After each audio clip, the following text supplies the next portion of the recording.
Show starts in 1 minute.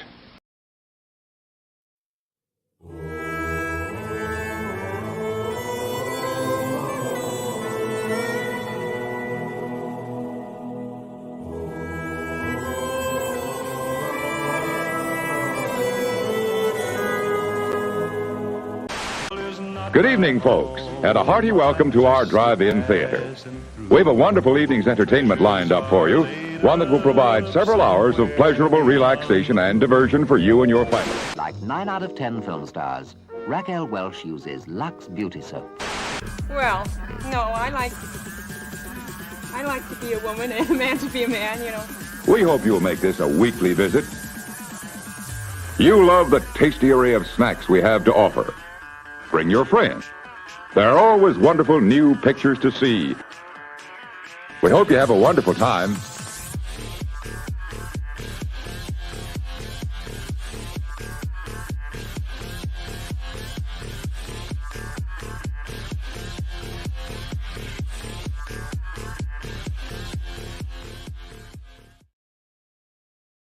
Hello, everyone, and welcome back to another episode of the Longhouse, the NPR for the sensible centrist.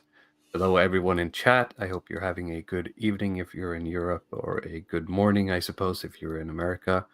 And today we're going to be talking about, well, as you put in the thumbnail, Luddic Path, what not to say in public. How are you doing? I'm doing well. So, yeah, we have a special guest with us today, someone we met on the Shieldings event. That's almost 6 months ago. And we've talked back and forth, and, we were going to have you on the stream previously, but because of some logistics issues, we've had to wait. But, you're finally here, Reactionary Reading Law. How are you doing? Very well, thank you. Thank you very much for having me. Very welcome. We originally actually met you at the Witten event last year. Yes, that event was brilliant. If people haven't gone to Nomos or Shieldings events, I definitely would recommend it, because you meet really clever, like-minded people, and you get the chance to network. The Shielding ones, I would suggest, are particularly good because they're relatively expensive, so you don't get any low-brow people, any trashy people turning up, which is good. Yeah, I was pleasantly surprised by the Witten at the quality of attendance. Now, of course, I sort of expected it, but you never know, right? And I think the price point is something that helps. Yes, certainly. Yeah, gatekeeping is very important, and that's something we'll get into in this stream, I think on multiple points, but... Probably. Yeah. Real quick before we start here, I just want to highlight we have a notable returning guest, Jay Burden, in the chat saying, "Not gonna lie, the Finnish Prime Minister is still cute." She's I read. She's a mid. Yes. I think it very much depends on how she dresses, and I realized after a week on Twitter where a clip was making the rounds of a woman on some podcast with her tits hanging out, or failing to express something about modern dating culture because she hadn't been given the vocabulary to express said thoughts. That there's nothing more than a nice looking woman being stupid to sort of rile people up, right? Yes. And also Jay Burden, as he's saying himself, he will not be bonked. I think he's unbonkable. All right. What? So is Jay Burden an incel? Is that what you're saying? No, he's not. But his shit posting knows no bounds. I see. Anyway, so the reason, I mean, we got to talking about some of this stuff when we first met you at the Witten. Yes. And you've written an article which we're going to get into a bit later. But as we always do, we like to ask people, that we have on, how they ended up here for their red pill credentials, so to say. I see. Why don't you talk a bit about how you ended up with an interest in this stuff, really? I've always been relatively right-wing. I made the journey that a lot of people made from libertarian. When I was a teenager, I was basically a hardcore ANCAP. And when I was 16, I discovered who Hans Hermann Hoppe was. And because I grew up, I'm a Zoomer, I'm 21. I grew up during the woke era. I found out that a lot of what Hans Hermann Hoppe was saying made sense, but you couldn't express it because you couldn't express certain views on putting people in, or allowing physical people, removal. allowing people to segregate themselves. You couldn't express something like that. And eventually it got to the point where AA introduced me to elite theory, which, to be honest, I sort of understood it from a practical sense anyway, because I've done martial arts competitively since I was about 14. So there's no better lesson than being punched in the face. So doing martial arts taught me a lot about the ends justifying the means and a lot of Machiavellian stuff. Obviously, with martial arts, there are rules, but within those rules, doing pretty much whatever you want to win is something that you should do. I mean, my late judo coach, who was in the Special Forces and an armed response officer, was very good at teaching practical lessons in my early years. And to be fair, my dad was really good at this as well, because my dad taught me to rock climb and ice climb. That having read a lot of elite theory, I can implement those practical lessons into theory. Is that good enough for red pill credentials? Yeah, sure. Do you have any more questions, Ludwig Path? For no, it's pretty good. I think you're a zoomer, so for the you said you're 21, you're relatively young to be in this space, and being a zoomer as well. Like most of us are some kind of like disenchanted millennials essentially, and Gen Xers. But it's really nice to have someone who's in here who can give us the perspective of someone who's a bit younger. But I mean, it kind of says so in your name, but you have a background. I mean, do you work in law, or are you currently studying law? Still. I'm studying law at the moment. I'm training to be a lawyer. So do you it have takes a while, doesn't it? Yes, it does. Do you have any particular field that you want to go into? I want to go into corporate law mainly, but I really enjoy equities and trusts law. So it'll probably be corporate law, equities and trusts, that type of thing. Yes, I mean, we have a lot of programmers here in this space, but we need lawyers. We really do. We really do. People complain about lawyers, but I think a big part of the left's success has been lawyers. To be honest, they have so many of them. Yes, and knowing how to use them. Exactly. I know I have some dealings with the people who are behind the newly launched Beowulf Foundation. And that's something that gets expressed time and time again, that the one thing we really need is lawyers to help us out in navigating the technocracies we live in, so to speak. Hopefully, as this space improves and the quality of people in this space improves, you should be able to attract more lawyers, because there's nothing that annoys lawyers, especially in the UK, more than people saying stupid things. Because it's one of the first things you learn when you study law. It's knowing when to keep your mouth shut. Yeah, and that's essentially your article. It's you titled it "What Should Never Be Said in Public," and to some people listening to this, when we're going to talk about this, it might sound like we're saying things that are obvious, or we're lecturing the audience on how they should behave. But I think it's very important that we sort of whip ourselves into shape as a movement and weed out, as you said, Ludwig Path, the unserious people, the people who are just here to be edgy and live in a fantasy land where they get to inflict violence upon their enemies all the time. And or maybe they're like an orange juice person on Twitter who reposts Nick Fuentes naming them and hoping that something's gonna change. The juice box mafia.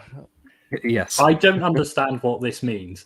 I've heard of Nick Fuentes, but would you care to elaborate? To be honest, I don't know what the correlation is other than the stupid people who follow him do have that stuff in their name, so I blocked them. I see. Well, that's helpful. I don't think there's anything more to it than the fact that the juice box. It sounds like an ethnic group. Yes. So and that's it. Like sometimes these things are like way simpler than I had a moment of like it can't be that simple, but apparently it was. It is with these Zoomers and the Zoomer lingo, like we talked about on the Zoomer stream. Like, what does the ninja emoji represent? Just think about like the simplest thing that you can make. That's what it means. Yeah, I got that after the stream actually. I had a trouble with understanding the ninja thing when we streamed it. I've never played video games in my life, so most people my age are completely alien to me.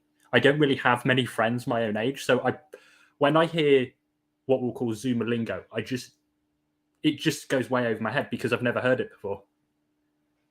Ordanon, who is a confirmed Zoomer, says it means juice this tweet, and from my Zoomer research, juicing something means just boosting it, liking it.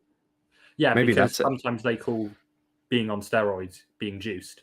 Oh yeah, juicing. Yeah, that's a bodybuilder.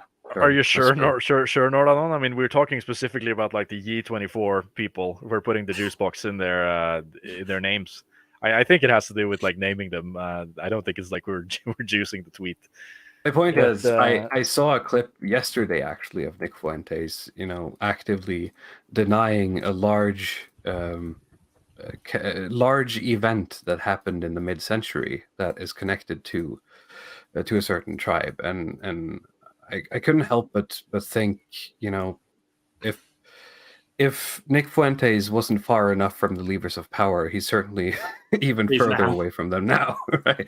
And I don't understand what the people who are sharing this, who are like, yeah, he's saying it, and it's like, he's okay, but now what? Well, I mean, to be fair, this is mostly for young people. I don't think there's a lot of like non-Zoomers who follow Fuentes, and I think that's part of the problem is that they don't really have they don't have the experience to really understand that this stuff doesn't work. And they're sort of in this, the Fuentes sphere. I mean, you know what it feels like to be kind of locked in one of these digital ghettos, and all of the stuff you get is kind of curated, and it's just feeding into the same feedback loop. Yeah. So, I mean, if you're not, like doing a stream on Fuentes, it's just way too much to go into. But I mean, quickly summarize him. It was just kind of as a segue into the topic. Yeah, just for context, because it does relate to a lot of the things we're going to talk about. Fuentes is basically like a Zoomer political prodigy who kind of went off into R spaces in a sense. Like, he was like this, as if I understand correctly, he was like this sort of debate champion. This is something that they do. I don't know if they do that in the UK, but in the US they have like debate teams and stuff like that, and he was just very gifted as an orator, and he dropped out after high school to. Well, yeah, I mean, yeah, if you listen to him, he just does a lot of trolling, but you should go back and like look at some of the stuff he has, like when he's like 16, 17. It's very good for, especially taking his age into consideration. It's less in his favor now, considering that he's just getting older, but.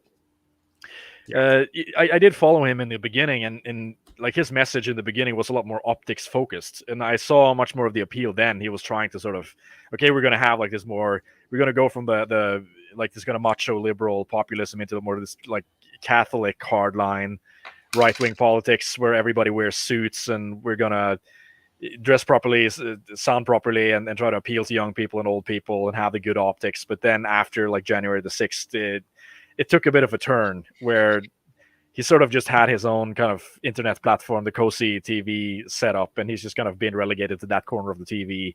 No, sorry, that corner of the internet. I mean, that's just a sort of a quick summary. But as you've seen, he's been having dinner with Trump. He knows Kanye. We can say that he's far from the levers of power, but it's not entirely true. He seems to be able to have the ear of a lot of people who are high up in the system.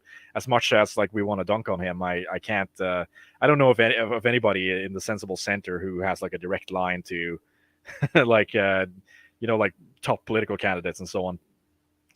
But of course, that's a bit Sargon has been just a couple of degrees away from Donald Trump. Yeah. So I mean, I think that was the meme back in the day. It's that type of thing that makes me quite suspicious of Nick Fuentes, because he knew Trump through Milo.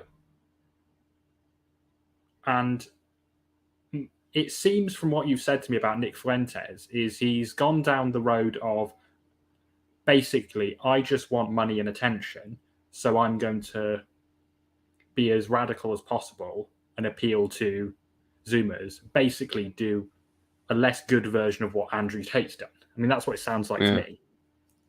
Yeah, it's way more Zoomer focused. I think the Fuentes stuff is like exclusively Zoomer focused. It's the whole, and suspicions around him with possible ties to various federal agencies, etc. Well, that's entirely possible. Yeah, I mean, he has been detained at multiple points, and as some people say, suspiciously released at opportune times.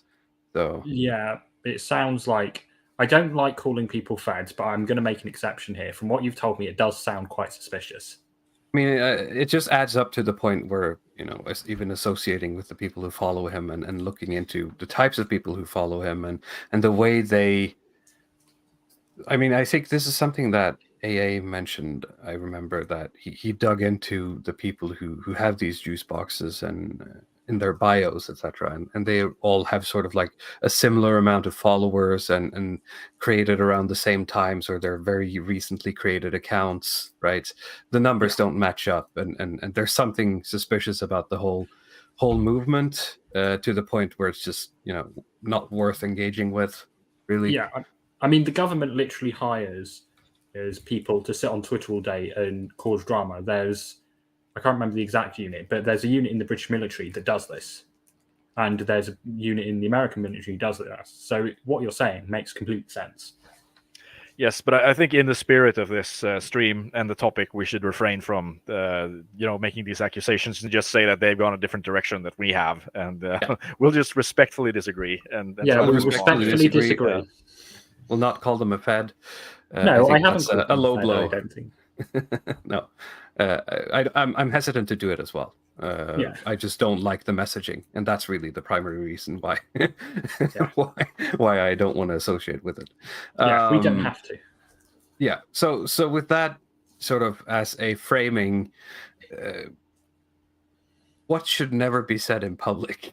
I'm going to base this off UK law, but it probably applies to people in Europe and to a lesser extent in the US. Racial slurs is number one. In the UK, using racial slurs can, depending on the context, get you put in prison. So don't use racial slurs. Don't be stupid. Don't make jokes that are too edgy, because a statement being a joke is not a defense. So if you start joking about ovens, lynch mobs, that type of thing, you could very well get put in prison for stirring up racial hatred or something to that description. Now, maybe I'm cutting you off too early here, but in eyes of the law and in terms of what could land you in trouble, what is the difference between sort of public statements and private statements? Especially when you're talking about jokes, this can be sort of like a bit of a gray area. If you're just fooling around with your mates, are they gonna report you to the police, right?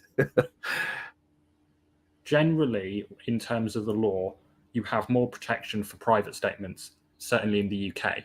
So the main legislation that people get prosecuted for in the UK is the Malicious Communications Act, and which is what landed Dankula, yes.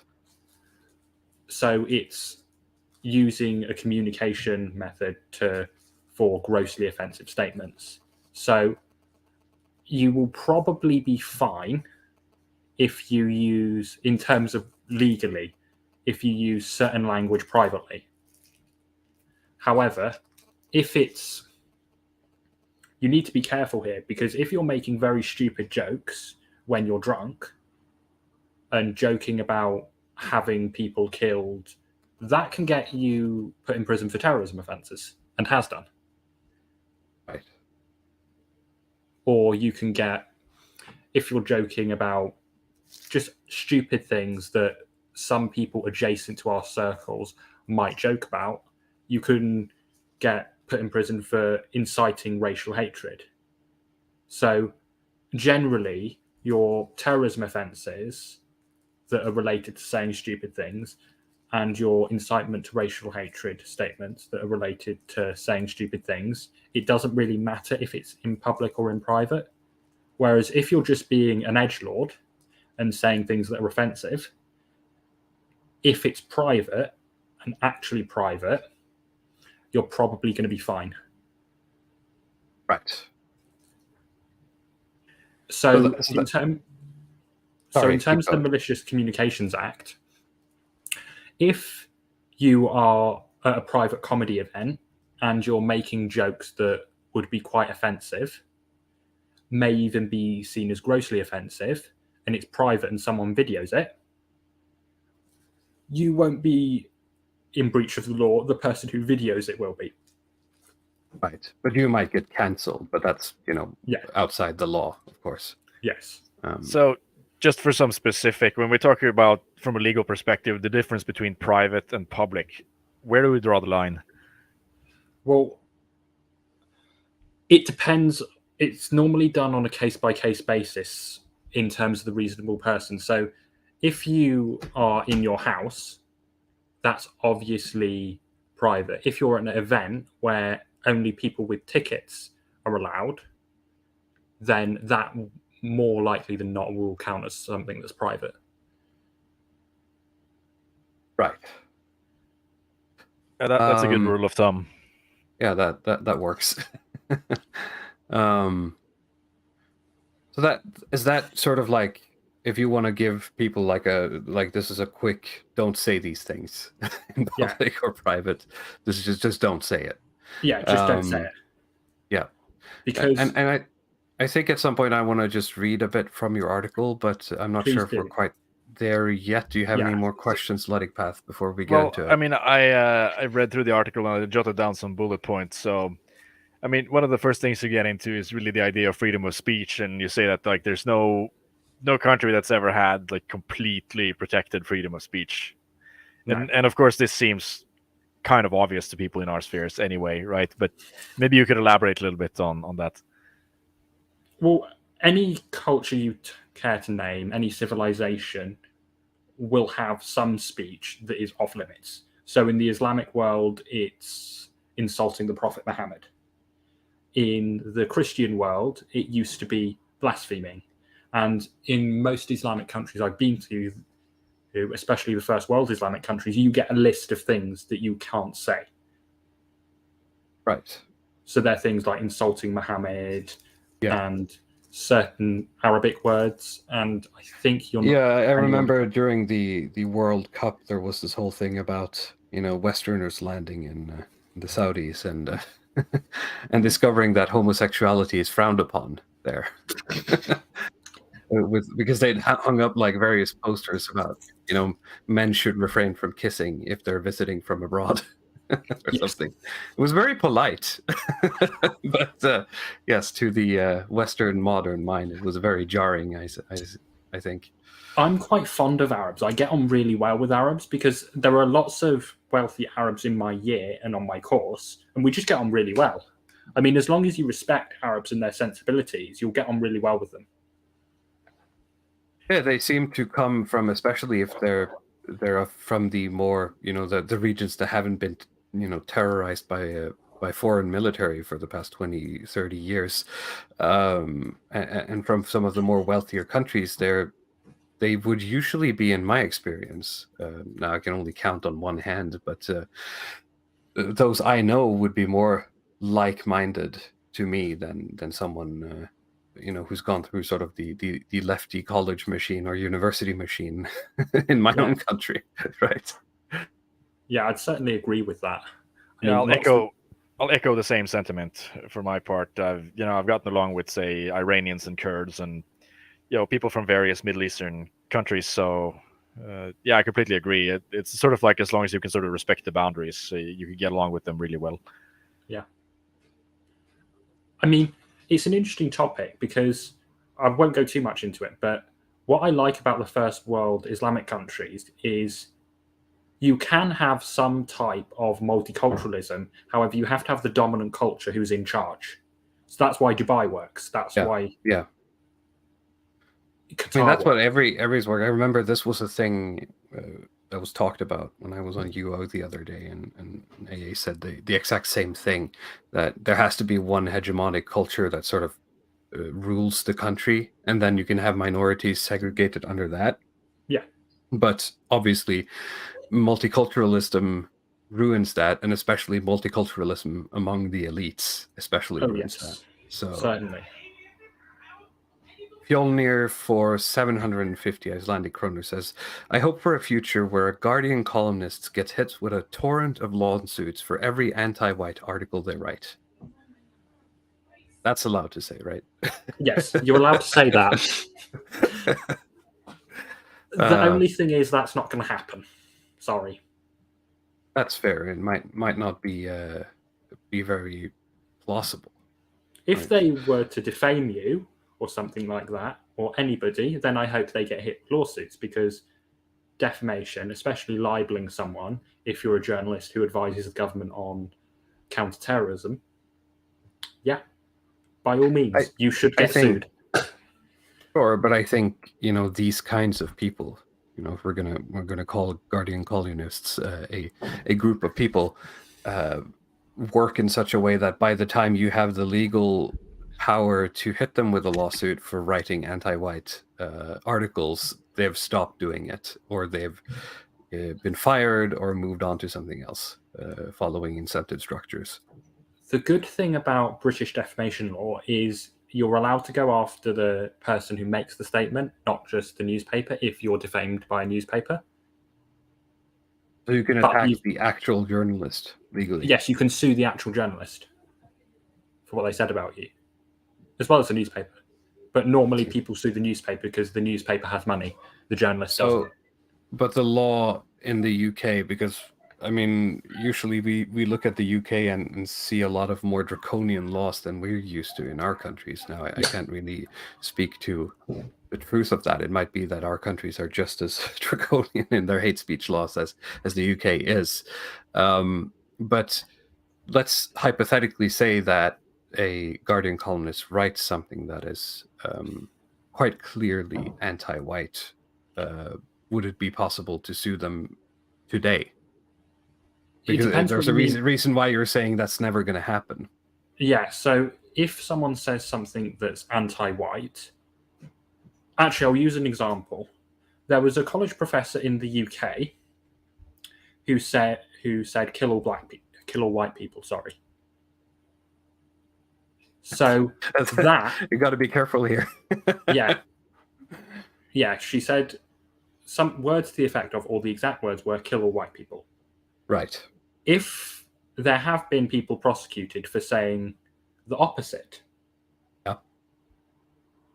I see no reason why somebody could not be prosecuted for saying kill all white people in the same way they can be if they were to say that about any other race. So if a journalist were to say something like that, they could be prosecuted. If they were to say something about one of us that isn't true, they could also be sued for defamation. But how often does this actually happen? Because it does seem like there's, maybe you can technically prosecute them under the law, but there seems to be a sort of bias that goes through the system, whether it's in the jury or the judge or the public, media coverage of these events and so on, where this type of thing just doesn't seem to happen very often. They seem to be getting away with this very openly anti-white rhetoric on a daily basis almost, and there's no big precedent for suing them.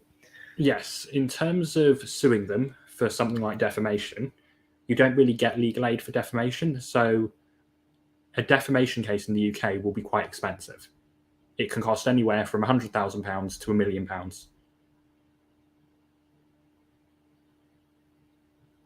So you don't get any support from the system. Is that what you're saying? If you're suing anybody for defamation, yeah. Okay, but that's because it's a sort of like a private in terms right? of You're not against the organization or the state, or yeah.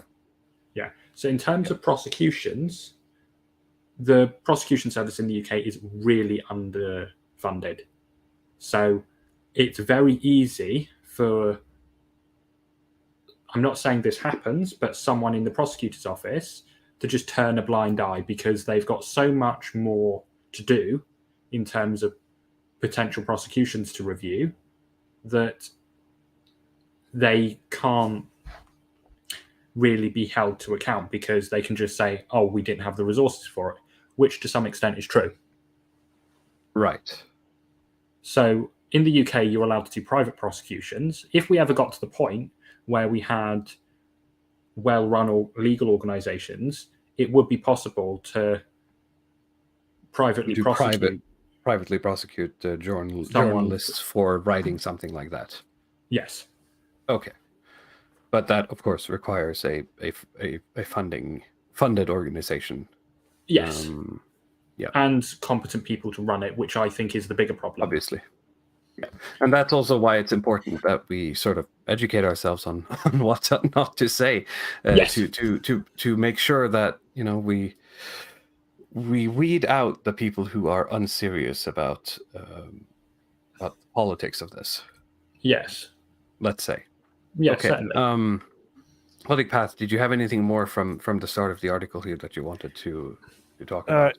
Yeah, I guess. I mean, the communication we've had so far is sort of a rebuttal to this point, but I wanted to talk about like the general idea of the classic liberal who will say, I have freedom of speech, this is a free country. Like, we've already rebutted that point. And this point gets rebutted over and over and over and over again, but you keep seeing it. This character, like the classic liberal character, who will say something outrageous and then say it's a free country, I have freedom of speech, while they're being sued into oblivion. Yeah. And of course, the question I wanted to ask is, like, what do you think is driving it? Why doesn't this just go away? Like, the people who think like this, because it seems to be such persistent, like this kind of center-right caricature that's just appearing over and over again, just spouting something that's completely false. Yeah, I'll use the example of Lawrence Fox, because he got sued for calling an employee of Stonewall a paedophile. That is defamatory. And that was a very stupid thing for Lawrence Fox to say, because as is the way with defamation law in the UK, especially libel, which is publishing a statement, that's the more serious type of defamation, you have to prove that what you say about someone is true. So I wouldn't call anybody a paedophile unless they were convicted. Not even as a joke, because a joke isn't a defense. And you're referring to specific people here. You would not call any one person a pedophile. Unless or an organization either, because an organization can also sue for defamation. Could you say something, I'm not going to say it explicitly, but could I say, oh yeah, this group in general produces a lot of pedophiles, or make allusions to that? Yeah, that's fine, as long as it's true. But you can't. Right. A group that isn't an actual organization can't sue you for defamation. Yeah. I mean, like, just, a societal group, not an organization. Oh, yeah. So if you were saying that there's an overrepresentation among homosexuals in paedophilia, that's true. Yeah. That's perfectly fine for you to say. You might get in trouble in the sense that, of course, yes. But you're not going to get sued for it. Yeah. Or at least on the currently available law, you're not going to get sued for saying that there is an overrepresentation of a certain thing among a certain group. Yeah. That's fine. Now, it's when you call an organization or you call individual people pedophiles or something like that, that's where the problem occurs. Yes. Paul Moosefoot says we can't call Milo Yiannopoulos a pedophile. No, exactly. We cannot call him that. No.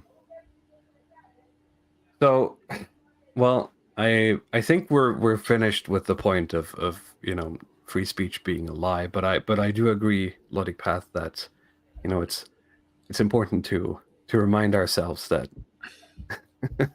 that a lot of people don't really think about this, and they believe they do have true free speech.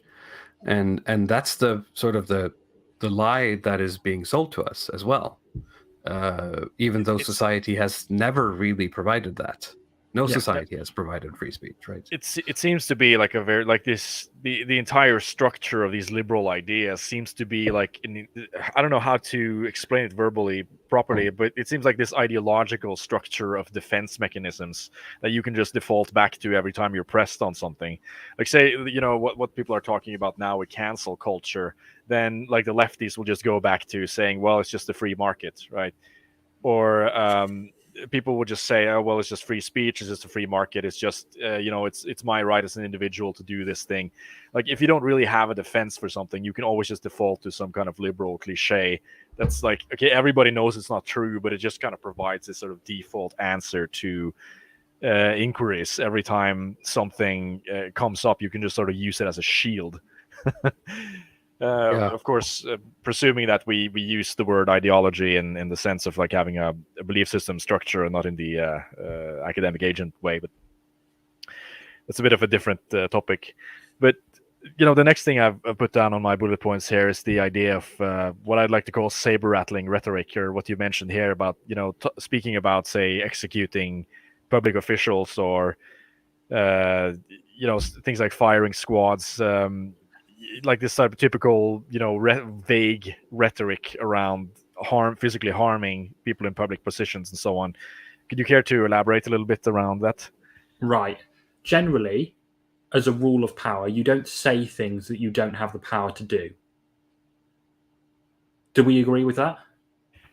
Yeah, that's a perfectly sound Machiavellian principle, right? I mean, I think that's a very good rule of thumb.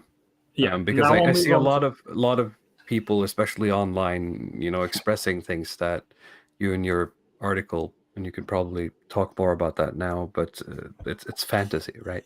Yes, it's fantasy. It's not going to happen anytime soon, so there's no point talking about it. In terms of saying you want to do things to certain politicians, even if you don't name them by name, there's a problem. And I mentioned this in the article. In the UK, there are banning orders that the police can implement. You can challenge them judicially. However, that costs lots of money, and the police have quite broad powers to implement banning orders. If you were to say, even as a joke, at a private event, a Nomos or a Shieldings event, that talk about high-profile executions and implement it and say it in a serious way, or even as a joke, it's entirely possible that everyone at that event could be giving a banning order for that area. Or even worse, this is unlikely, but the organization could be declared a terrorist group by the Home Secretary. So that saber-rattling type of content, there's just no place for it, because it makes you look weak, first of all, and you're just saying to anybody who is your political enemy within the authorities, or anybody at all, please, here's a chink in my armor. Plunge the metaphorical bayonet in. Yeah. It's pathetic. Because, I mean, for me, there's a sort of important distinction there between making threats specifically and, you know, the saber-rattling general rhetoric, where, I mean, if you make threats, the way I understand it is that it needs some degree of specificity.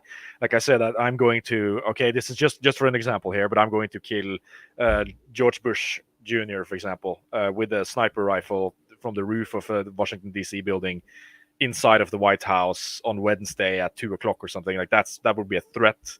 Yeah. But like with these sort of general ideas that, okay, this politician should be put in front of the firing squads, or when we get power, they're going to be marched to the gulags or something. I mean, it's not legally a threat, but it's enough of a sort of warning signal to specific, you know, bureaucratic organizations, security organizations, and so on, to mark you out as a threat to the current regime. Yeah. And from there, that gives them legal power to contain you in various ways.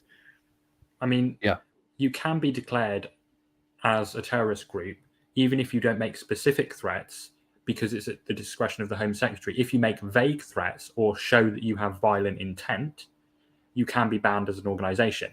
You can also get civil issues So you could be banned by the local council for, as well as the police, for holding events because they say you've got violent intent, which if you've got people making those kind of comments, it's quite easy to do. Yeah. And that goes back to in the chat read the comments first. So much for clear them out. And well, it sounds like he's being negative here, but I think that's sort of the genius of the way Bowden said that, because he follows up with there has to be a new start. It's basically the Curtis Yarvin point of, you have to refresh the elites and the bureaucracy. It's a politically clearing out. It's not necessarily an attack or an assault, right? Clear them out. You could argue that it shows violent intent, but that's a very hard argument to make because there would have to be some damning evidence at least to follow up on that. So if you were to say clear them out before people marched on the Capitol, for example, then yes, you could probably make a very good argument that clear them out is a statement with violent intent. Whereas if you say clear them out after you've done a speech about legal means and political strategy, I don't think you'd be able to say that clear them out is a statement with violent intent. No. So I know this will be hard for some people, but if you're in any doubt, it's better not to say it. My father always used to say that we were all born with 2 ears and 1 mouth because we're supposed to be listening twice as much as we're speaking. Agreed. However, I'm not doing that at the moment. I do apologize. No. That's why we bring on guests like you who know more about these things than us. But that's also why I am quiet at times like these, because I it's not my area of expertise, and so there's no point in me saying stupid stuff. There's something interesting in chat here because it got brought up, and I just want to touch on it. It might not really be relevant, but JS said in a boxing ring, which I assume refers to the Sam Hyde comments to what's his name? Hassan, the guy from Hassan, Hassan Habibi, yes, which I think is sort of the culmination of almost an art project that Sam has been doing for years, trying to see how he can publicly threaten someone and get away with it. But he's doing it because he has the mental and economic resilience to withstand any blows that he might suffer. So please don't follow Sam Hyde's. You can check Sam Hyde's video on how to get away from that. He just doesn't pick up the phone when debt collections calls. That's how he solves that problem. But I don't know. It's just a little. For every piece of advice Sam Hyde gives, remember that he can survive the blows. That he can put the money where his mouth is. But if you can't, the state is probably just gonna put you in jail.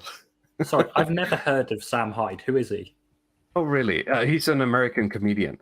Was, I guess. He got big with a couple of partners doing a show on Adult Swim, I think, called $1 Million Extreme. And it was very edgy comedy for the time. And Sam has always been very good at sort of pushing the boundaries of comedy. And he continued with that after they got canceled, basically, for being too edgy. Was he the topic of Unpopular Opinions this week? Not this week. No, that was Adam Scott. Oh, okay. Sorry. Yeah, no, Sam Hyde he's a bit of an oddball. But he's made some quite prophetic comedic sketches. And he is, as I said, he has had a long running project of trying to get away with threatening someone on TV in some form or another for a while. It started with a video they did with gun safety. That the joke is sort of that it turns into vague threats against specific comedians over time, and I think his work on this, as much as it's he's saying things that are legally speaking very dangerous, but I think in sort of like he's an artist in that sense. He's playing with the idea of how can I threaten someone on live TV and get away with it, right? There certainly is a defense if you are a comedian, in terms of you might not get away with saying certain things, but if you're an actual comedian, and it's during a performance, it does become quite difficult to say that you've got violent intentions. Yeah, so and the problem is that his jokes derive the humor from you not knowing whether or not he's being serious, right? Yeah. Like he's intentionally blurring the line between the character and the person. Yes. He's done a lot of very effective cultural jamming of the signal, and that's not just him, but the sort of community around him, where, you know, some of the jokes and the humor that comes from him is that every time there's a school shooter or some kind of mass homicide episode in the United States, they will report in him as like the guilty culprit every time, or they will Photoshop newspaper articles and just put his face in there, or you know, they did the same like with the Ukraine, that he was like the ghost of Kiev, and I forgot that. So there's been so much jamming of the signal there, in terms of like you're trying to nail him on one thing. There's like you can point to like 100 ironic articles about him. He showed up being to a serial murderer TEDx event at some point and managed to become a speaker there, where he just went up on stage and started talking crap about how, you know, the globalists are gonna rule the world in 50 years, and it took quite a long time until people in the audience understood that he's just talking shit, right? Things like that. So he's a very it's a bit avant-garde almost, his comedy.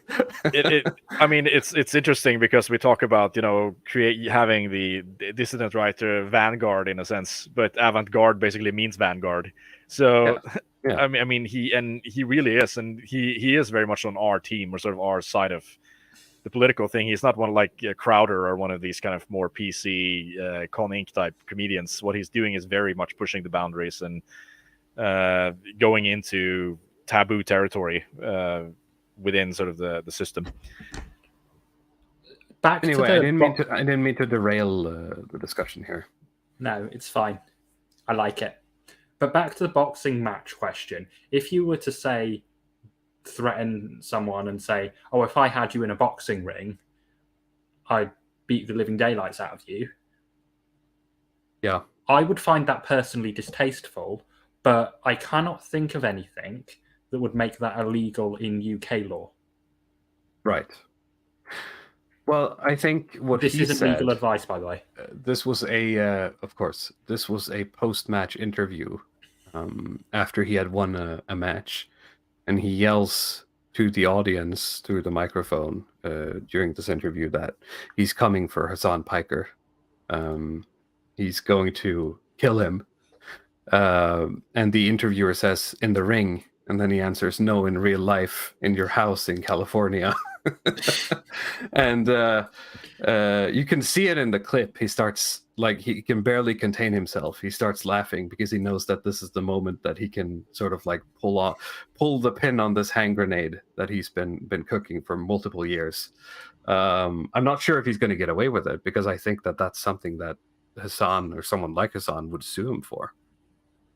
Yeah. But again, you know, he's got the money and the, you know, attitude to be able to withstand that stuff, and he doesn't seem like someone who's willing to, you know, be a political movement. So it's a different goal. Yeah, right. That's fine. It was just a funny, you know, side story, really. Yeah. If anyone in our circles were to say something like that, I'd be quite annoyed, because you could get yourself in serious trouble through it. So in the UK, you can get sued for assault, and assault in the UK and in most places that I'm aware of includes verbal threats. So just don't say things like that if you're in our circles, is what Obviously. I'd say to that. Yeah. Never do what Samite does, regardless.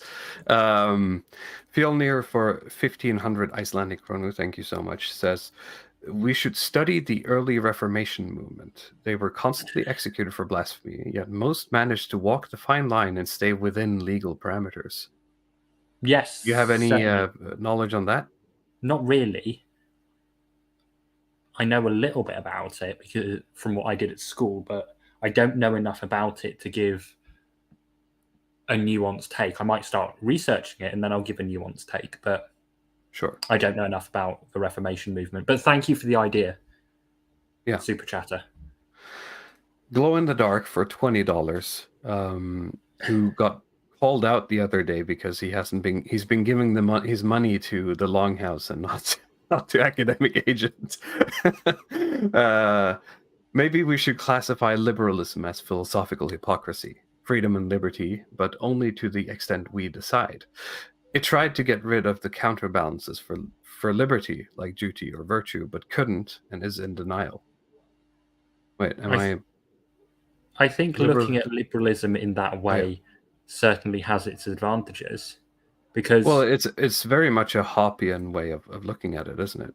Yeah, I mean, in terms of Hopper, I don't like a lot of his assumptions. For example, this is maybe the libertarian in me, but I don't like the idea that there would just be utter chaos. People would run around killing each other if there was no state-imposed moral order. And I know I'm straw-manning the position there, but it's hard to get into without sort of making that a specific topic. Yeah. Thank you for the $20, by the way, Glow in the Dark. Yes, thank you. Thank you very much. But moving on, you already talked a little bit about police stopping events and so on. I'm just wondering, is there some specific laws in the UK that you could mention that covers this, or is this some kind of extrajudicial practice that they have for trying to basically stop events from happening? Well, in the article, I think I've cited the specific legislation that gives police the power to issue banning orders. Right. Yeah, I'm not sure I have it here directly, but people could look that up. Yeah, it's in the footnotes. I think I have it. Let's see here. Home Office to post banning orders, and then there's I think it's in the Police Reform and Social Responsibility Act. Is that it? That's the one. Yeah, that's it. From 2011. Yes. It's in the link to this article is in the description. So if you want any sources, they're in that article. Brilliant. But in terms of specific laws, you have the terrorism powers under the Terrorism Act, which are quite expansive. So the government can ban events and designate groups, terrorist groups, without going through any kind of due process. Yeah. So in terms of laws and banning orders, the main one is the police banning orders. That's the main thing you've got to worry about if you're organising events and you've got people saying stupid things. But also you can have local councils, depending on what type of event you're running, ban you from hosting an event. Because some events in the UK require permits, and I think that it's the same in most places. There's also the Anti-Social Behavior Crime and Policing Act. Yeah, both of these are linked in the article. Yes. Are there any examples of this happening in the UK that we know of? There will be, but not off the top of my head. No. But I have heard from some people that there has been an attempt to try and stop certain groups in the UK meeting. But I don't think it got anywhere because it wasn't actually an effort to do it. But I can't really think of an example outside of criminal gangs being banned from meeting each other or troublesome groups of kids. That's the main use for the power. But unfortunately, it also gives the police a wider remit to affect us. Yeah, because it's probably vague enough to cover multiple things. Yes. Okay. I'm trying to think. I don't think we have any cases that are close to something like that here in Norway either, like Path. I mean, on the contrary, there's a lot of moaning every time there's some sort of right-wing type of protest and the Black Bloc shows up and ruins stuff that, why didn't we just ban the right-wingers from protesting if there's going to be violence every time? And they're not on about banning Black Bloc, are they? No. It's the right wingers' fault for inciting violence in the Against immigrants, themselves. obviously. Yes. When they burn the Quran or do whatever, really. Protests are generally a waste of time, and also things like burning the Quran, don't do that either, because also I quite like Muslims. It's very insensitive to Muslims. Yeah. Also, in the UK, you may get prosecuted for it because it may. You can't in Norway. You can get away with it explicitly for now. You can, because that's the point of those protests, is to establish that this is okay. I mean, it's a very sort of boomer-esque way of doing it, because it's white knuckling these free speech laws that we talked about are not really let's say set in stone, right? Yeah. So who knows how long that will be tolerated, right? But it is one of these cases where it's like pissing your pants. I mean, it feels good in the moment, but as a sort of long-term thing, it doesn't really help. I mean, what exactly have you accomplished? If you go watch, like, I don't know if I mentioned it previously. We talked about it before the stream, but if you watch the Oren McIntyre interview, the most recent one with Curtis Yarvin, he does talk about the kind of strategies that you pick up on, and the only what do you accomplish from burning the Quran other than just antagonizing. Giving the opponents fuel to create a sort of media hype cycle and fundraising for all of these organizations. I mean, that's. I think last time it happened in Norway, some of these imams came out to the newspaper and said that they've been able to fundraise like 5 times as much as they usually do because of these Quran burnings, right? So there's very little that's accomplished from this, other than just antagonizing and telling them that you have to be aware of this stuff and this is a threat. It seems that way, I think, to most people, that Muslims in Norway are under imminent threat because of this, and they need to be protected, and we need to fundraise and put in laws and so on. So certainly, I certainly agree with that. I mean, I agree that you shouldn't take action that is designed to or isn't going to accomplish anything. So burning the Quran, I certainly would agree with you. It's a stupid thing to do because you are being the bad guy that everyone wants you to be, so they can raise money off you. It's like in the UK, apparently you have some groups who meet for martial arts and wear far-right memorabilia and have it on the walls. It's just complete waste of time, and you're likely to get yourself in trouble. So I do think there are lots of people who are adjacent to our circles who need to stop doing stupid things. Because the Hope Not Hate report, the Hope Not Hate report just came out, and most of the people who have been prosecuted for terrorism offences in the UK, bar a couple of exceptions, are in there because they downloaded the wrong thing or said something stupid. Yeah. Glow in the Dark for $10, thank you, says, sorry, off topic. You need a common language to understand each other. Why wouldn't you need a common moral system to negotiate disputes? Lowest common denominator for solving disputes is violence. Or is it Clausewitz who said, what is the line? The war is the continuation of policy through other means, or something like that. I certainly agree with that you need a baseline morality. This is more of a law-focused example, but lots of companies, when they do international trade, have it written into their contracts that British law will apply if the contract falls apart or there's an issue with the contract. And I think the reason is they do that is lots of jurisdictions, say in Africa or in South America, have very different rules that are very, very specific to that area that don't really work out with international trade. So normally it's better to agree on a neutral jurisdiction. Right. That obviously has an independent judiciary or relatively independent judiciary. I mean, it gets messy real quick. I mean, I can understand, we joke about, I'm not sure how true that is anymore, but we joke about, as Europeans tend to joke about how convoluted the US legal system is. But considering sort of the melting pot of cultures, I mean, what other recourse do you have than like a huge overhead of legalese to be able to settle any possible dispute that might come up, right? Yeah, certainly. in terms of the US legal system, I find the US legal system quite interesting because the legal system in America is by no means independent because they either vote for their judges or their political appointees. And in most places, that is the case.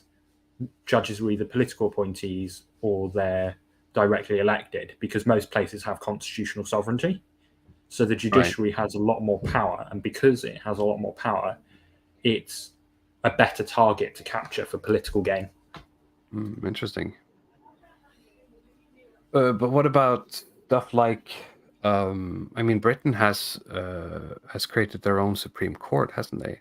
They did like 20 years ago or something. Yeah, the Supreme Court. How influential are those branches in the UK compared to US? Well, the difference between the UK Supreme Court is in the UK we have parliamentary sovereignty.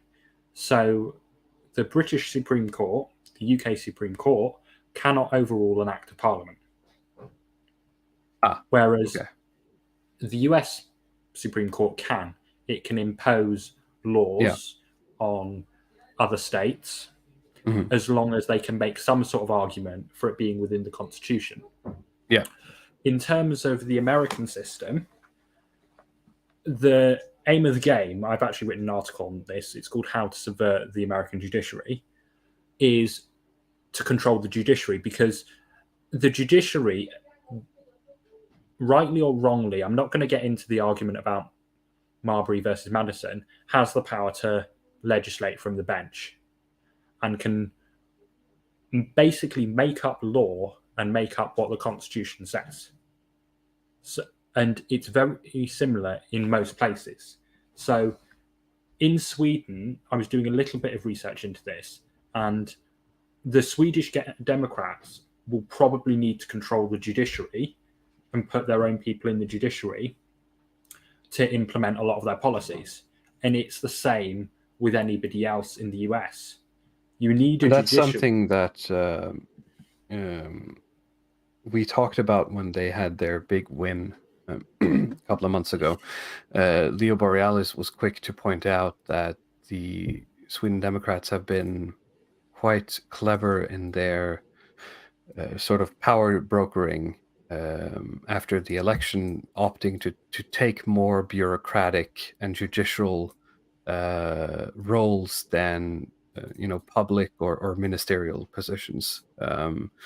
Hopefully then trying to go after the money and the actual sort of nodes of power instead of just getting the big public roles, but being sort of have their hands tied behind their back by the bureaucracy itself, right? Yeah, that's certainly very clever. And if there's anyone watching this from the Swedish Democrats, please get in touch with me because I'd be very interested in talking to you. Because I find the Swedish... If there's anyone listening, we'd probably also be interested in talking to you if you're willing. Yeah. All right, Ludwig Pat, let's get back on topic. Yeah. We drifted a bit here. I mean, you write a lot about misinformation here. So I just wrote down the point misinformation and its consequences. Can you tell us a little bit about that? Was that on legal misinformation? Or is that on allowing misinformation to be I think about basically the spreading of misinformation. That becomes a bit of a meme now on the net. They make these sort of this is my face when I'm spreading misinformation and so on. But you say that just really like think defamation. Someone would do that? Just go on the internet and tell lies? You must be talking about an internet that I'm not familiar with. My internet? No, come on. But this is, it's something I think particularly, making public statements that contain some kind of misinformation or exaggerations and so on. Yeah. It's a very stupid thing to do because, actually, it depends on the context. So if the information is true but misleading, you need to have a hard think about why you want that information to be misleading. So in lawfare circles, legal misinformation is a very good tactic. So I'll use the basic example of drone pilots and fighter pilots in the Afghanistan war. Very cleverly by the Taliban, certain NGOs and the Pakistani government, they created legal misinformation that led pilots to the conclusion that if they shoot a terrorist who's attacking American boys, they'll go to prison. That's a very clever lawfare tactic if you are the Taliban or whoever. It's a very clever lawfare tactic, and I discuss this in some of my articles.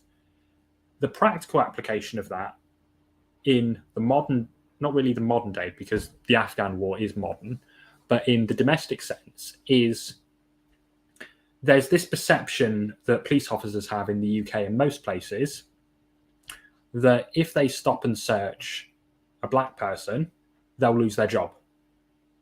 That fear has no basis in reality, but it benefits the Black Lives Matter types for the police to have that fear, and the people who fund Black Lives Matter, because something doesn't have to be true to influence someone's behavior. So if you're going to spread legal misinformation, you need to consider why you're doing that. The Conservative Party in the UK is very good at spreading false and misleading information about the powers of the judiciary, because the tactic seems to be portray ministers and Conservative MPs as people who are very anti-immigration by having Suella Braverman, that's it, make comments like the invasion of migrants coming across the channel. But in actuality, do nothing. And when people complain, blame the judiciary and say, all these lefty human rights lawyers, all these lefty judges won't let us deport them. And ignore the fact that you have the power to deport them because we have parliamentary sovereignty in the UK. So if anyone in our circles is planning to use misinformation, you need to think about it in a very clever way. What do you want the misleading information to do? I think one of the better, it's not necessarily directly like that, but I think it's a very elegant way of doing it. And I've praised this publicly on Twitter, so I might as well do it here. But it's in the way whenever Tony Blair gets confronted with the Brexit issue, the way he always answered that question in what basically amounts to, just let it go, we'll do things anyway. But he answers it in a way that makes it sound like we lost it. You know, he's sort of giving that win to the right. Yes. But he's also telling everyone who follows him that, no, we're going to do everything that we wanted to do anyway. Right? But everyone walks away from that answer thinking, yeah, that was great. I won. You know, comparing my worldview to whatever Tony Blair answered. Tony Blair is a political genius. I really like Tony Blair as a political actor. He's really clever. He's a genius. The Conservatives do the Tony Blair thing less well than Tony Blair does, but that's fine for the Conservatives. Tony Blair, when he does that, unless you know what he's saying and you're able to analyze it and break it down, you're going to think that Tony Blair is accepting and somewhat supportive. Yeah, he's your guy. Yeah. Yeah, he's your guy. Most politicians do that to some extent, but nowhere near as well as Tony Blair. Yeah.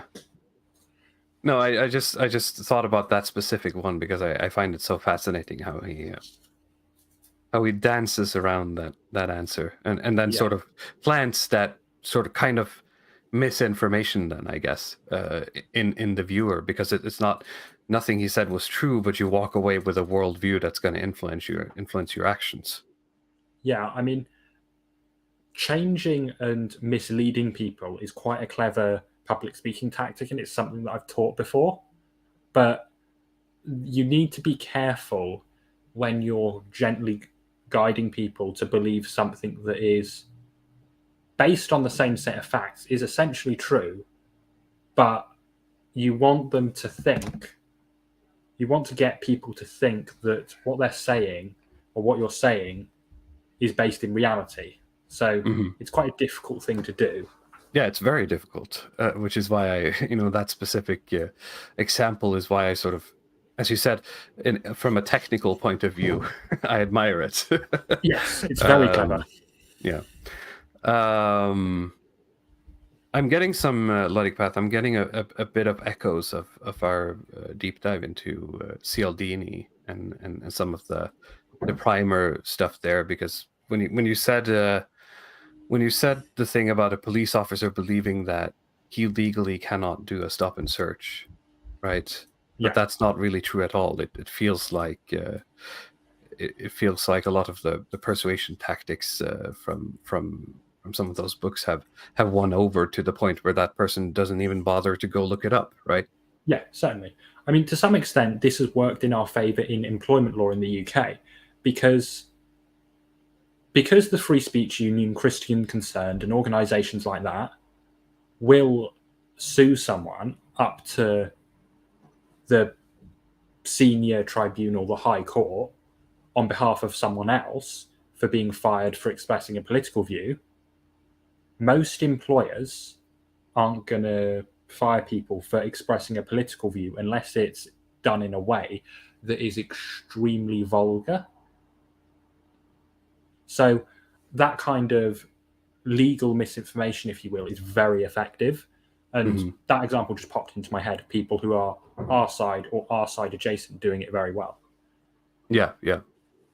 The way that you're describing this, these legal misinformation tactics, I feel like it's almost answering the question that I put to you about the classic liberal. Like, where does this classic liberal come from who thinks that he has freedom of speech for everything? I started to think that maybe that's the result of some type of legal misinformation to just make people believe that they can just say whatever they like to say, and then turns out they can't, but they acted based on what they believed in. I mean, I see this a lot with, let's just say, like low education people, that will threaten each other with lawyers and say that I'm gonna stick my lawyer. I mean, I think the real trick is not just convincing sort of one person that that's how it works, right? You have to convince one person that I can say and do whatever I want, right? Quote unquote.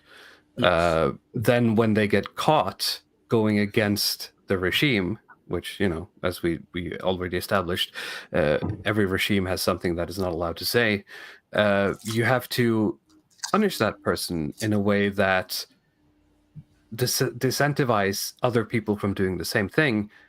But the real trick is keeping that lie going, that they can still say whatever they want, right? Yes. To the other people, the same people that you're now sort of making an example out of the first guy, they have to come out on the other end still believing the lie that you originally told them. Yes. I mean, that's the real trick here.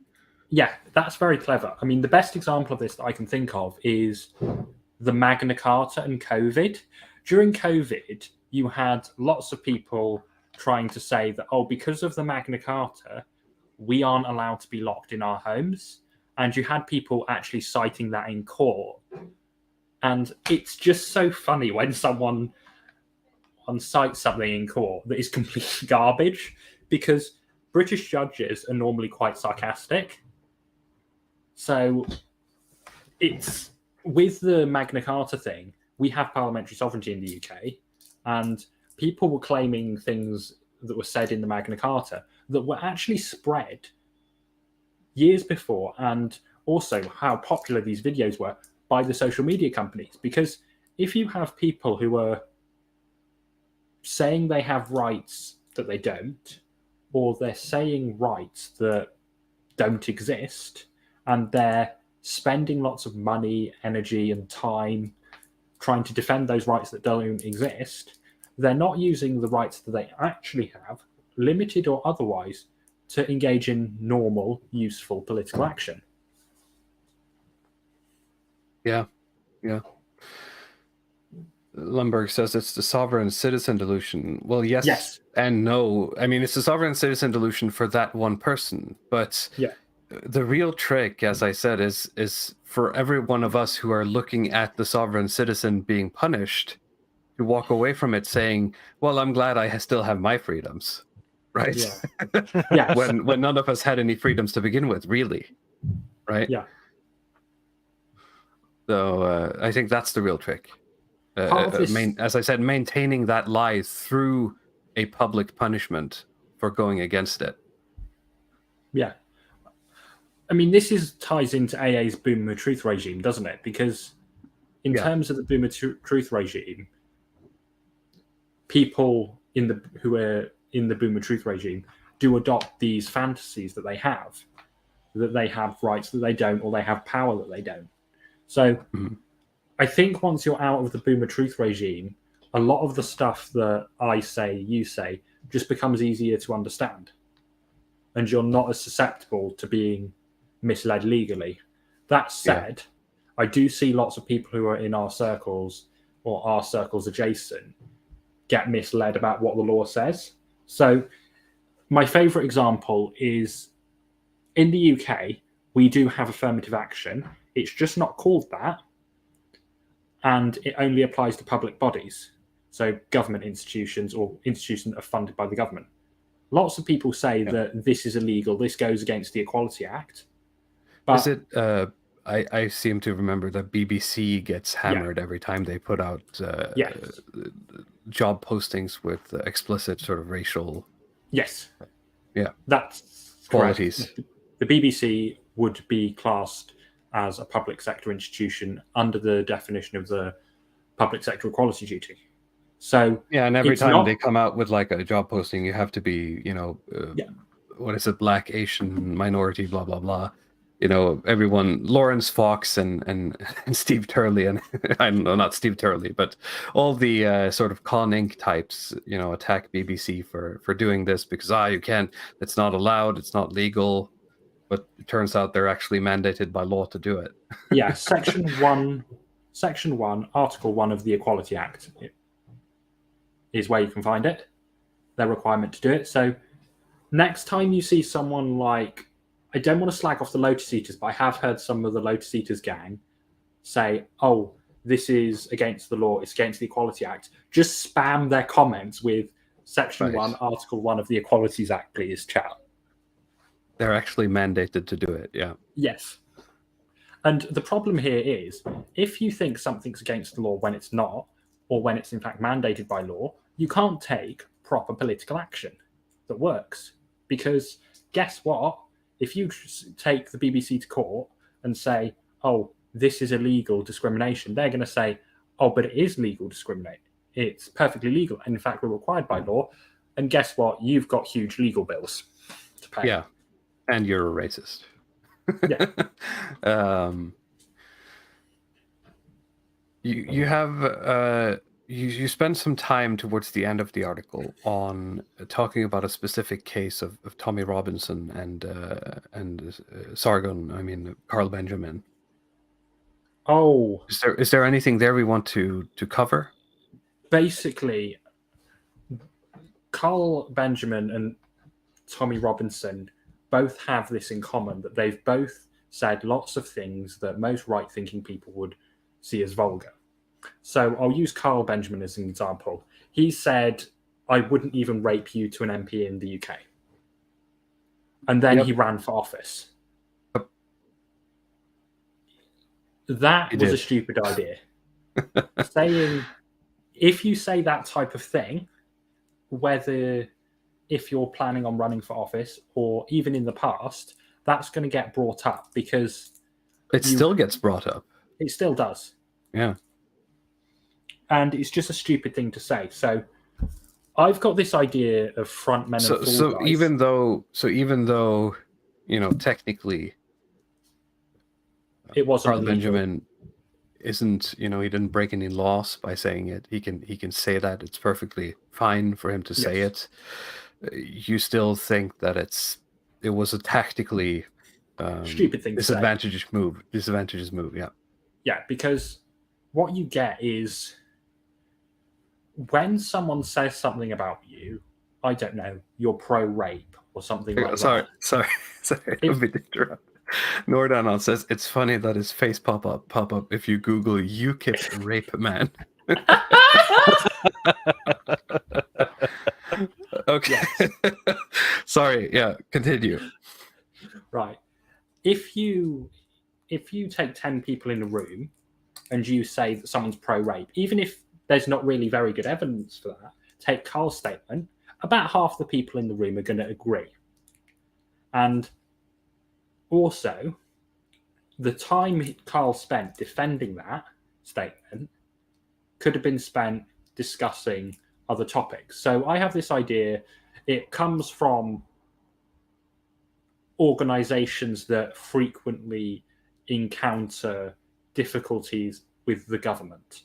I'm not going to go into which organizations I'm on about, but those type of organizations have front men and fall guys. So your front man is your person who is the front-facing person, normally someone without skeletons in their closet, is a nice, good-looking man or woman who everybody likes. If there's a problem with the organization, a PR issue or whatever, that person takes the hit. This is the idea of ministerial responsibility in the UK. If a minister makes a mistake, or if the government makes a mistake in a given department that the minister basically has no control over, the minister takes the hit and things go back as normal. So we need to have people in terms of running for office who are basically thick and do as they're told and look good and don't have any skeletons in their closet. What a fool guy is someone who is not quite as public facing but is still involved in the organization at the managerial level, who takes the hit as well as the fool guy if necessary. But what this does is this preserves the ideological purity, because having an organization or a movement based off one person is a very stupid thing to do, because that person's life needs to be ruined. That person can be imprisoned, or they can be got rid of in any other way. So in terms of having someone run for office or be the public face of an organization, they need to be someone who hasn't said stupid things in the past that can be dredged up, and they need to be someone who you can rely on to quit when it's politically expedient to. Right. But yeah, statements like Carl's are just stupid. People shouldn't say them.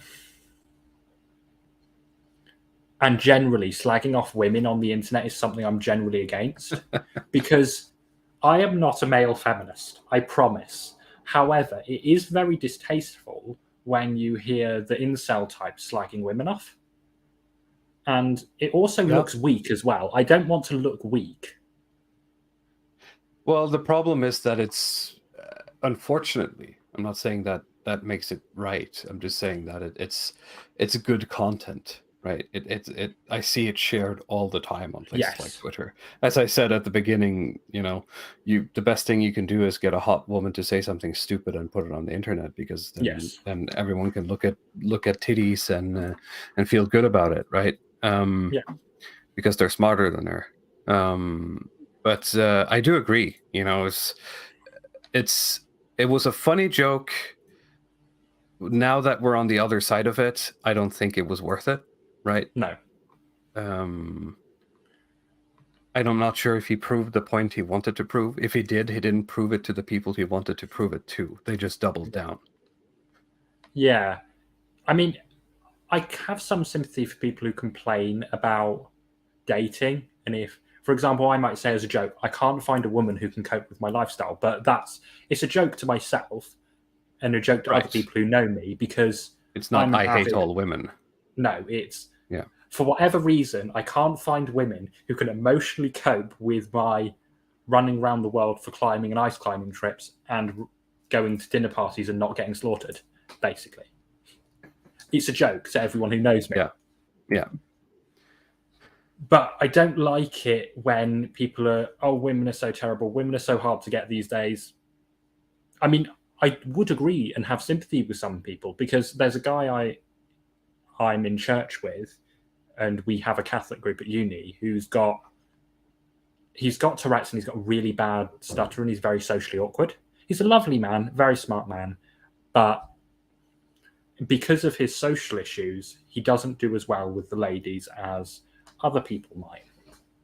And I can have sympathy with that person, but I don't particularly want this person's difficulties being the center of attention, and all that might occur as a result of their difficulties being the center of attention.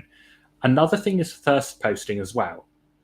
So I, on Twitter, slag off who would you do, because I just think it's distasteful. And it shows a lack of self-control, simping for random women online. And it basically shows your political opponents that these people are likely to be bought off by pussy. It's an interesting take. I hadn't heard that before. Yeah. I'm not sure if I agree, but I understand your argument. I see what you mean completely. I mean, I ran a poll on my Twitter, I think a week ago, or maybe a little bit longer, when we were responding to some of the same content, and I asked if my followers thought that there was anything valuable to be salvaged from like the MGTOW movement. I think the results were maybe like 75 no, 25% yes. But I feel like someone like Red Hawk is sort of he's like on the border of harmful in terms of these movements, and anybody that's like further down into the manosphere than him is like just completely toxic for our movement. Just total absolute nuclear waste level toxic, and should not be included at all. I'm just these are just people who have just resigned themselves to their own bitterness in a sense, and they've been doing this for, it's a little bit cute in the beginning, but when you've been doing it like 5 years, 10 years, maybe going on 12 years, and the only thing they're doing is just like having a economy around like sex toys and sleeping dolls. It's just sad at this point. It's pathetic. It's really pathetic. And onto what you said about people at Red Hawk's neck of the woods, what annoys me is Red Hawk, a lot of his content and a lot of what his justifications for polyamory and having multiple women, I don't like hearing it in a political context, and I don't like hearing it publicly. I am not going to state my views on certain pickup artistry tactics. What I will say is I don't mind it as long as it's not in public. For example, there are political uses historically that people have shown through having multiple women. I don't hear that conversation from the likes of Red Hawk. I'd be very interested in hearing it, but I find Red Hawk to be, I just want to shag lots of women because I can. And I don't like that. And I know I'm straw manning him and I'm perhaps being unfair, but I don't like it because if you live for sex, sex is how someone controls you. I mean, in some of the legal circles and high-end law firms and high-end employers will get you seriously drunk and try and get you to talk shit and do something stupid. And that's a hiring process. It is the same. You could do the same with women. You could give someone some false information, hire some very expensive, very good prostitutes, and try and get that woman to get that information out of him by sleeping with him. And I'm very nervous for anyone who is very into sex as their, or relationships as their founding political philosophy. And you guys can tell me whether you think I'm being unfair or not. No, I think it's a very interesting point that you bring up. And I've seen, cases of this, particularly in like very high levels of politics, and we keep joking, about like the pedo rings, quote unquote, and the Epsteins, and they're basically being bought off because the people high up know that they're sexual deviants and they're using that against them. But I mean, on some level, I'm feeling sort of like almost disappointed that somebody hasn't tried this on me, because you feel like you have to be certain like high enough in the up in the system before they're actually. That's how you know you made it. Yeah, that's how you know you made it, when they bring out the high end prostitutes. And they like present them to you, basically. Yes, I mean, that would probably cost about $6,000 for high-end prostitutes, because high-end prostitutes are about £600 an hour. Don't ask me how I know.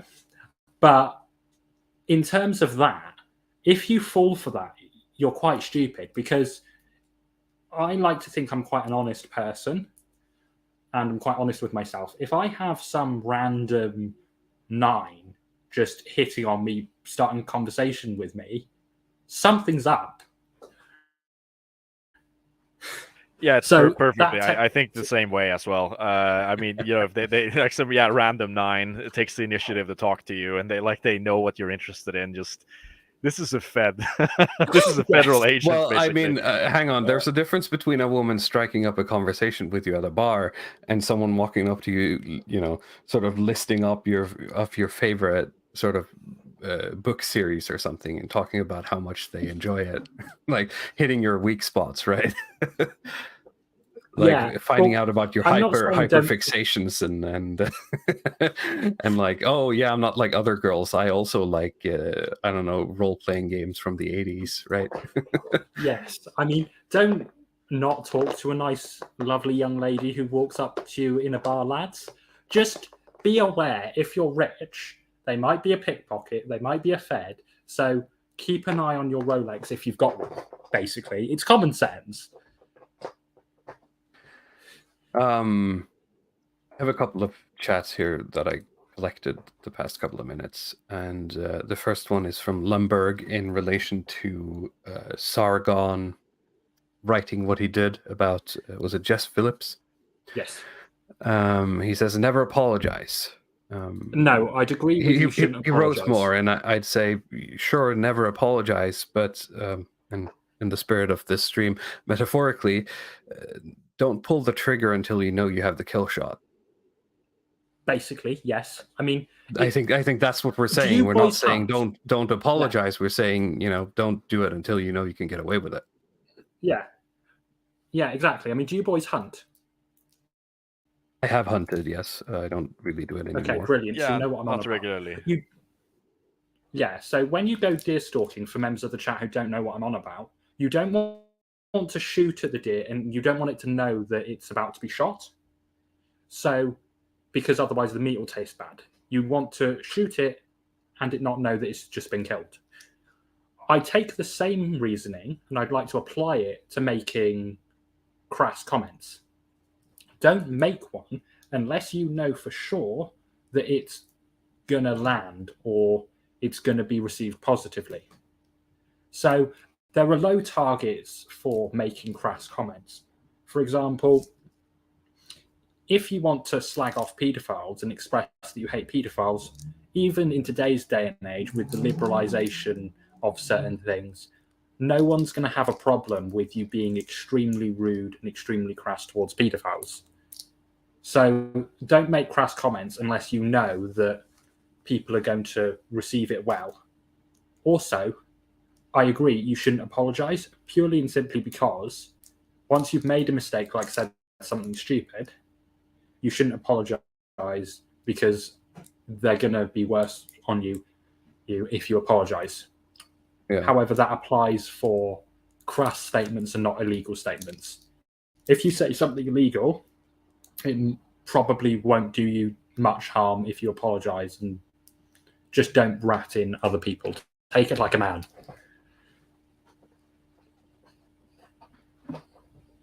Next up here we have, I'm not sure if I want to talk about this. Sure. I don't even remember why I highlighted this. Nordan says caring about women's opinions is cringe. I think it was basically sort of the same point. Well, that's very based, Nordan, on, and I'm not just calling you out. I've seen similar style comments. That's very based and cool. How does that lead to anything? How does you posting that? It's sort of what you said earlier about the fall guy and the public face, etc. There's, you can almost call it political. Word escapes me. Opportunity cost, to borrow from economics. Like if you spend your energy shit posting on Twitter, and it doesn't lead anywhere, then what's the point, right? Next I'm going to push back on you shouldn't listen to women's opinions, because my grandmother is very wise on certain things, and so is my younger sister. So I don't know, if I'm employing a nanny for my child, I'm going to want my grandma's opinion on the nanny, and I'm going to want my little sister's, and I'm also going to want my wife's opinion. Well, I have a feeling that when people say stuff like that, they mean in relation to politics. They mean in relation to things men care about. Sort of the autism of this. Yeah, I think it's a bit. I think women can give valuable insights, though. Maybe not to politics. They have but good instinct. Good. They usually have good instincts and they're good judges of character. At least for me, in my life, I tend to sometimes misjudge people more than my wife does. She has better sort of radars for that stuff, and I think that's some of the womanliness in it. I need sort of physical or like quantifiable indicators for some people. Other people I can like, after meeting them once, I can decide that I'm never gonna, I never want to be your friend, no matter what. But she's much better at it than me. Yeah. So stuff like that, I think they're very good at. All right. He says, counterpoint, Napoleon was an incel and he was cool. Well, we talked a bit about this. He was not. No. He has a son, or he had a son. That's true. But regardless, we talked a bit about the incel stuff last stream with Liquid Swan. And the problem isn't that there exists incels, quote unquote, that there exists men who have drive and who are looking for meaning in society but can't find it. Well, the issue is that they can't find it. There's no avenues left for them. There's nothing they can do. I'm not sure, I think it's, to this comment, it's irrelevant if Napoleon was an incel or not, but saying that you should, or sort of the incel problem is more it's getting, my brain is getting slow. It's a symptom and not the cause of the sickness. Yes. Let's put it like that. Yeah. I'd agree with that. Glow in the dark for $2. Who would you do, Karl Marx or John Locke?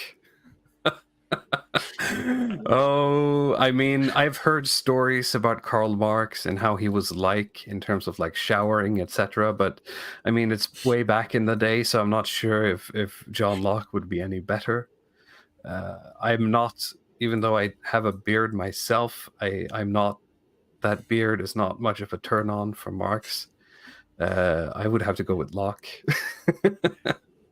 Yeah, I think you can squint and imagine Locke as a woman, right? With the powder wig and everything. Yeah, you can't a bit like gaunt features. You can fool yourself. Exactly. Squint really hard. I think you could fool yourself. So it's a no-brainer for me. It's Locke, of course. Yeah, Locke is not a masculine beast the way Marx was, huh? Mark, glow in the dark. Do you have to engage in sodomy? Yeah, fair enough. I mean, because if you don't have to engage in sodomy, I'd go for Locke. Right. Question for reading law. Oh, it's another one. Who would you do, Diane Abbott or Suella Braverman? That is a hard one, and we don't have to answer that if we don't want to, I think. I plead the fifth on that.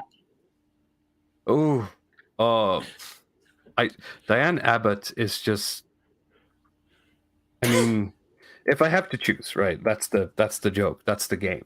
You have to choose. Braverman easily. I mean, Diane Abbott is just complete. Yeah, it's not really a choice, is it? Yeah. Okay.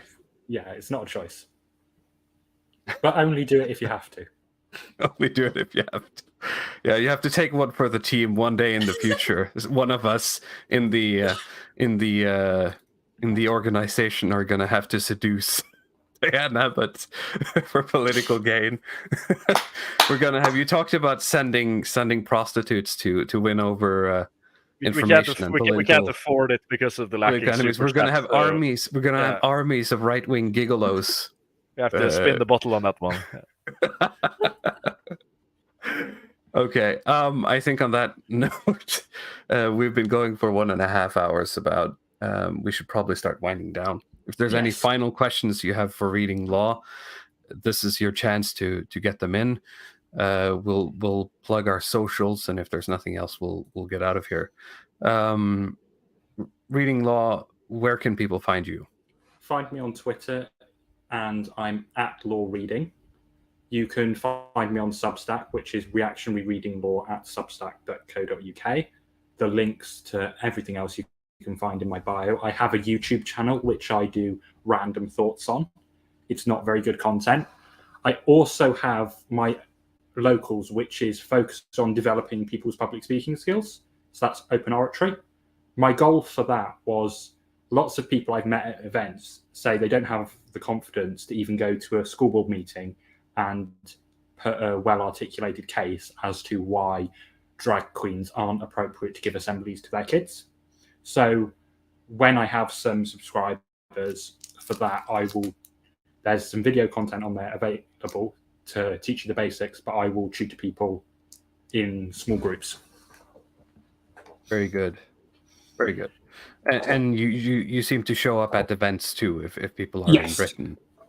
Yes, if you're in Britain, or if there's a decent event anywhere else that I really want to go to, you can see me. I'm normally quite flamboyantly dressed, and I have dark hair and glasses. Yes. So come and say hello. In about an hour and spare, Radical Liberation is starting his stream. Can the government go bankrupt? I'm going to put the link in the chat for anyone who's going to still be around by then. Go check that out. I think Prudentialist is streaming now too, if you want to check that out. All our socials should be linked in the link below. Luddic Path, you're on Twitter, and you also do editorial work for Praxarchy now.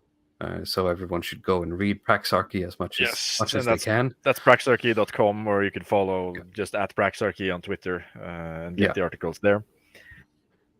And I'm also a Walrus on Twitter. You can check out our other episodes. For some reason, if this is your first one, I have a Substack that should be linked in the description. If not, it's walrusblubber.substack.com, where I just post stuff that I feel like. And sometimes I might appear elsewhere as well. In the morning hours here in Europe, you might be able to find me in John Dee's Spaces on Twitter. I was on Unpopular Opinions the other day.